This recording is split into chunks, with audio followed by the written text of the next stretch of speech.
আমার ড্রেসের সাথে আমি একটা পার্স করেছি, এটা আমি দেখাতে চাই। কোনো কাজ করতে গেলেই সমালোচনার বাইরে যায় না। প্রতিটা কাজের মধ্যে দেখবেন নেগেটিভ পজিটিভ মিলেই সমালোচনা হচ্ছে। আমার যেটা মনে হয়েছে এখানে আমি আজকে আসবো, আমার ডিজাইন ড্রেসটা একটু ডিফারেন্ট হবে। আজকের সো ওয়েল সব কিছু মিলে অনেক ভালো লাগছে। আজকের এই ড্রেসটা আমার সম্পূর্ণ নিজের সিগনেচার ডিজাইন। শুধু আমার ড্রেসই নয়, আমার ড্রেসের সাথে আমি একটা পার্স করেছি, এটা আমি দেখাতে চাই।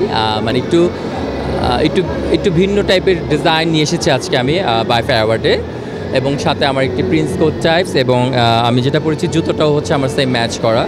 সো আমি একটু রয়্যাল একটা ভাইবস দিয়ে আমি এন্ট্রি করেছি এখানে আজকে। আসলে এক একজন ফ্যাশন ডিজাইনার কনসেপ্ট এক এক রকম, তো এক একজনের শিল্প দিয়ে এক একজন সেই জিনিসটাকে মেধা খাটিয়ে তৈরি করে। যেরকম আমি আজকে আমার যেটা মনে হয়েছে এখানে আমি আজকে আসবো, আমার ডিজাইন ড্রেসটা একটু ডিফারেন্ট হবে, সবার চাইতে একটু আলাদা লাগবে, একটু পশ লাগবে, ডিফারেন্ট লাগবে। তো ওইভাবে আজকে আমার চলে আসা। তো আজকের সিগনেচার ওয়েরটাই আমি জুতো, আমার ড্রেস এবং আমার সাথে পার্স সব সহ নিয়ে চলে এসেছি। তো দেখা যায় যে বিভিন্ন প্রোগ্রামে গেলে আমি ওই প্রোগ্রামের সিচুয়েশন বুঝে দেন ড্রেসটা ওইভাবে মেক করি, মাথায় ওই ডিজাইনটা আমি মাথায় রেখে ওই জিনিসটা করি। আপনি যেহেতু ফ্যাশন আর্টিস্ট, রিসেন্টলি আমাদের সেলিব্রিটি ক্রিকেট লিগে কিন্তু ফ্যাশনেবল ড্রেস নিয়ে অনেকটা সমালোচনা হয়েছে, এই ক্ষেত্রে আপনি কী বলবেন? আসলে কোনো কাজ করতে গেলেই সমালোচনার বাইরে যায় না। প্রতিটা কাজের মধ্যে দেখবেন নেগেটিভ পজিটিভ মিলেই সমালোচনা হচ্ছে। কেউ কারো কাছে ভালো লাগবে, কারো কাছে ভালো লাগবে না, এটাই স্বাভাবিক।